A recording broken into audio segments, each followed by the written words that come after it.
Boa noite, nação bugrina. Bem-vindo a mais um Arquibancada Guarani. Hoje o de número 184, depois dessa eliminação. Estamos um pouco de cabeça inchada, mas estamos orgulhosos, fizemos bonito. Mas muito obrigado por todos os acessos, comentários, né, contribuições que vocês fizeram nos programas anteriores. Valeu para todo mundo. Continue seguindo a gente aqui no YouTube, que vocês estão super acostumados, no Instagram, nas plataformas de áudio, no Spotify e no Deezer, em parceria com o Bugcast. Aliás, parabéns, Bugcast. Hoje fizeram um show lá na arena do Corinthians, acompanharam ao vivo, teve a entrevista na saída, no corredor de saída. Lá foi muito legal, parabéns. E continuando, né, quer dizer, foi uma noite realmente muito especial. Primeiro porque, como eu falei no pré-jogo, né, a gente começa, e tem que ser assim, o Guarani está acostumado a jogar jogo com os times grandes. A gente quer subir para a Série A, a gente quer ser grande de novo, a gente quer voltar a ser o Guarani que a gente sempre foi. E essa é a tradição do Guarani, jogar como jogamos hoje. E hoje nós fomos um time absolutamente guerreiro, que jogou do primeiro ao último minuto com muita vontade. Isso não posso dizer de jeito nenhum, muito aceso, muita vontade, muito ligado,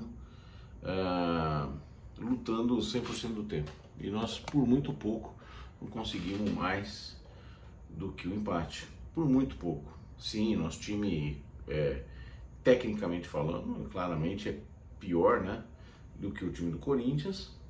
Os caras, eu estava comentando inclusive com um amigo que na batida dos pênaltis, acho que, sei lá, dos 7 pênaltis batidos pelo Corinthians, 6 foram caras que já jogaram em seleção brasileira. O goleiro, inclusive, e mais o goleiro também goleiro de seleção brasileira e Copa do Mundo. É bem complicado, né? Então, mas nós fomos lá e fizemos um jogo muito, muito digno. E vamos falar disso. Nesse primeiro tempo, primeiro iniciando pela escalação, o Daniel surpreendeu um pouquinho em relação àquilo que a gente esperava, né? Muitos queriam 3 volantes e muitos achavam que essa seria a opção dele, jogar um pouco mais fechado. Ele optou, na minha opinião, por 2 volantes, surpreendeu por escolher o Nicolas Careca mais o Lucão para iniciar lá na frente, que era uma opção boa, não era uma opção ruim, mas era uma opção um pouco mais parada, um pouco mais lenta talvez, e compôs com o Júlio César, sendo esse Júlio César muitas vezes tendo feito um papel de recompor a marcação no meio de campo em jogos anteriores. Então esse era a ideia que se tinha, ou que pelo menos a leitura que eu tive quando eu vi a escalação no início. Ele manteve o João Vitor na zaga, que eu não achava a melhor opção, e aí jogando com os 2 laterais, 2 volantes e o meia, Giovanni Augusto. Então, sem muitas novidades, mas com essa opção por jogar apenas com 2 volantes e 3 atacantes, vamos dizer assim. E sendo que a maior surpresa foi a escolha de Nicolas Careca junto com o Lucão do Break. Bom, essa foi a principal novidade. Foi uma escalação errada? Não acho errado. É uma opção, foi uma opção. Acho que a gente ficou muito vulnerável na cabeça de área e nas laterais, porque nós temos 2 laterais, em condições normais talvez ok, mas nós temos 2 laterais, ou jogamos com 2 laterais, que permitem muito o avanço, né? Que marcam não bem, que marcam mal, né? Principalmente o Ludwig. E sobrecarrega demais os volantes, então tinha só 2 volantes para marcar toda a área e ainda cobrir as laterais. É muita coisa. Mesmo com a ajuda, o auxílio do Júlio César, pelo menos na teoria, né? Então essa na teoria era as vulnerabilidades no início do jogo. E o Guarani jogou exatamente assim, com muita vontade, dando tudo o tempo inteiro, mas principalmente no primeiro tempo a gente ficou vulnerável sim na lateral, principalmente na lateral direita, né? Tivemos várias jogadas lá, o Ludwig tomou cartão muito cedo, isso piorou bastante também.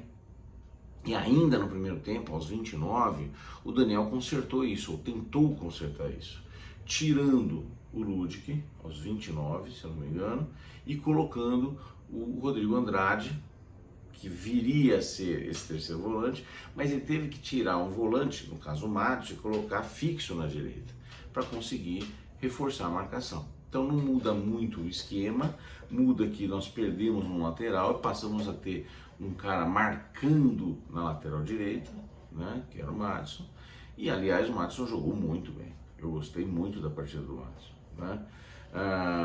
Então lá no início do jogo, lá pelos 14 minutos, eles já começaram, o Corinthians fez uma blitz e começou a ter chances. Eles tiveram um chute do William que obrigou o Corinthians a fazer boa defesa. Aos 20, o Guarani deu a primeira sinal, primeiro pista de um contra-ataque, né, com o Nicolas Careca. Ele roubou uma bola e não foi a finalização do contra-ataque não foi tão forte, mas foi bem interessante. Aos 22,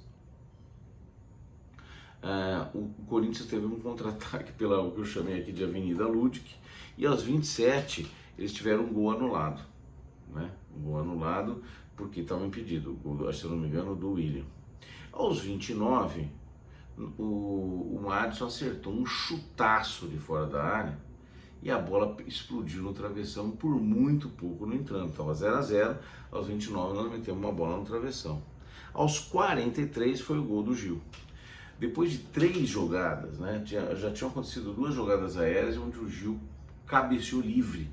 Nessa terceira jogada, ele cabeceou livre mais uma vez, quer dizer, ele estava junto com o João Vitor, né, que não subiu da maneira correta, e nós tomamos o gol, né? O Gil é um grande cabeceador? Sim, nós tivemos 3 jogadas iguais, nós não marcamos, né? Aos 46 ainda o Paulinho mete uma bola na trave, do lado direito, né, na trave direita do Guarani.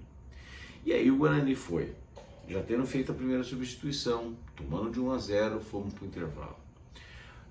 Nesse momento, eu não mudaria muito o jeito de jogar, principalmente porque o Corinthians tinha aquele discurso de que queria fazer saldo, então eles iam continuar em cima do Guarani. E o Guarani voltou para o segundo tempo, eu não vou dizer que voltou super diferente, mas obviamente que o Corinthians não ia aguentar manter o ritmo que fez no primeiro tempo.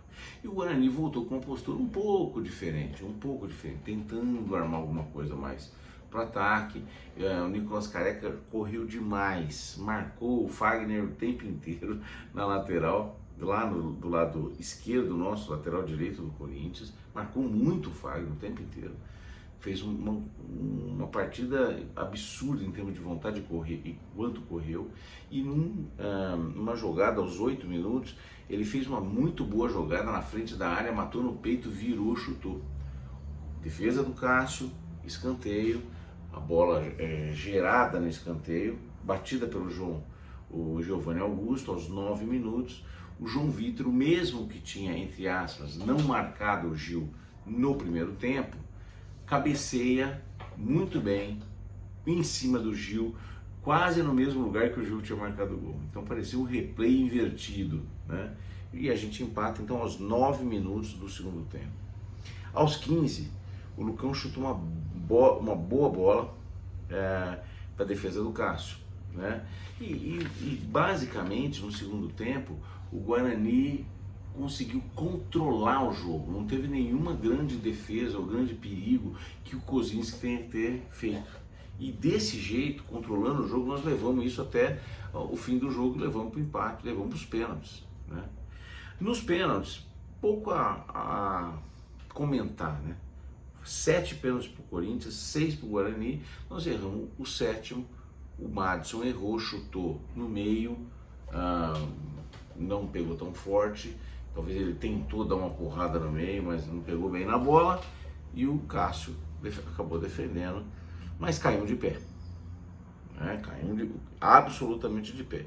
Fizemos boa partida, nos entregamos muito, poderíamos ter saído com a classificação, mas sim, perdemos para um time que tem um investimento muito maior, uma capacidade técnica infinitamente maior, não tenha dúvida disso, mas que foi neutralizado pela boa partida que o Guarani fez hoje. Então hoje eu acho que, apesar de reconhecer todas as limitações e não mudar em nada aquilo, a avaliação que a gente faz em técnica em relação ao que é o Guarani, nós fizemos uma partida muito digna. Fechamos o Campeonato Paulista, apesar de não ter feito um Campeonato Paulista muito bom, fechamos o Campeonato Paulista de uma maneira muito digna. O que nos dá a perspectiva, a possibilidade de poder continuar trabalhando, seguir preparando essa equipe para fazer uma boa e correta e agressiva e competitiva Série B. Mas, para a Série B, obviamente, nós vamos falar de técnico e tal, mas nós precisamos reforçar essa equipe. Então, pegando tudo aquilo de bom que nós vimos hoje, reforçando essa equipe, ela tem que ser uma equipe que, além da vontade, da voluntariedade e do espírito de briga, que nós já vimos que tem, ela tem que ter uma contundência, uma clareza, uma criatividade maior, principalmente no meio de campo. O Giovanni Augusto, que provavelmente não deve ficar por tudo que a gente tem ouvido, mas não fez grande partida hoje. É um cara que tem qualidade, sim, não é um Regis da vida, mas eu acho que não tem vontade, talvez, de ficar no Guarani para a Série B. Mais do que isso, eu acho que agregou muito pouco hoje, criou muito pouco. Então, tanto o Júlio César quanto o Giovanni Augusto, ao longo do jogo de hoje, perderam a função. Perderam muito a função. Nós vamos ver e comentar nas avaliação das individualidades de cada um deles, né? Mas o Guarani, de maneira geral, foi muito bem.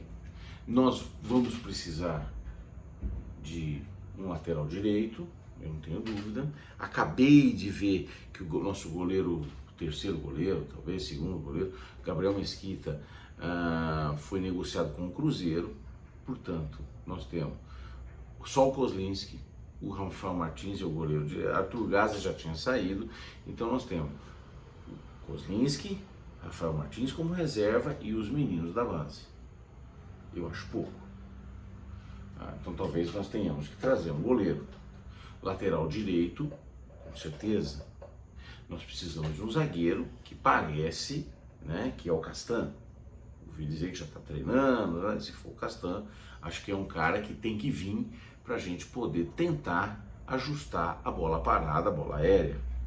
Volante, Neto Moura, que viria do Mirassol, parece que não vem mais, também tem interesse, se eu não me engano, do Cruzeiro também. Nós precisamos de um volante ali, né? O Bruno Silva hoje entrou, não sei se fica, não sei se renova, né? Precisamos de um volante, primeiro volante, e talvez um outro segundo volante, que nós só temos o Rodrigo Andrade de segundo volante, né? Meias, Vitinho não serve, Marcinho chegou, Giovanni Augusto vai embora, então nós temos teoricamente Caio Henrique e Marcinho para a Série B. Nós precisamos de pelo menos mais um cara que venha para jogar, um cara nível Giovanni Augusto, um cara nível Regis, e eu não sei sinceramente quem seria esse cara, e que esteja disponível, obviamente, né? Então nós precisamos trazer no meio. Do atacante de beirada, nós temos os centroavantes, então falando no Davó, que é um atacante que pode jogar pelas laterais, né? Estão falando do Paulinho Mocelin, estão falando do João Diogo, de Poços de Caldas, do Caldense. Então, são algumas possibilidades e sim, nós temos que reforçar essa equipe para formar um elenco para a Série B. O time ainda é fraco para disputar alguma coisa na parte de cima da tabela da Série B. Quanto ao técnico, a campanha do Daniel Paulista, que vai fazer, segundo ele mesmo disse na entrevista, 10 meses na frente do grupo, né?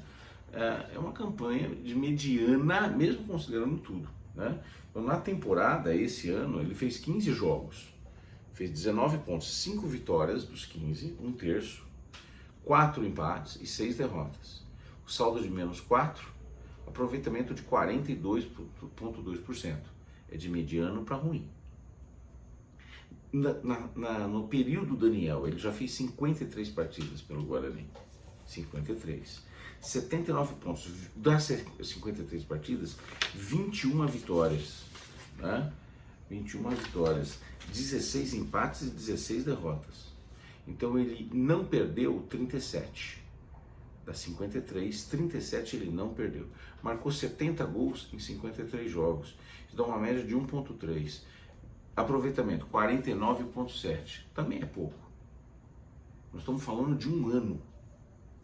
Ele tem um ano à frente. Um Campeonato Paulista e mais um brasileiro inteiro. Ou nessa ordem, um brasileiro e um Campeonato Paulista. Ele tem um ano de trabalho com a gente.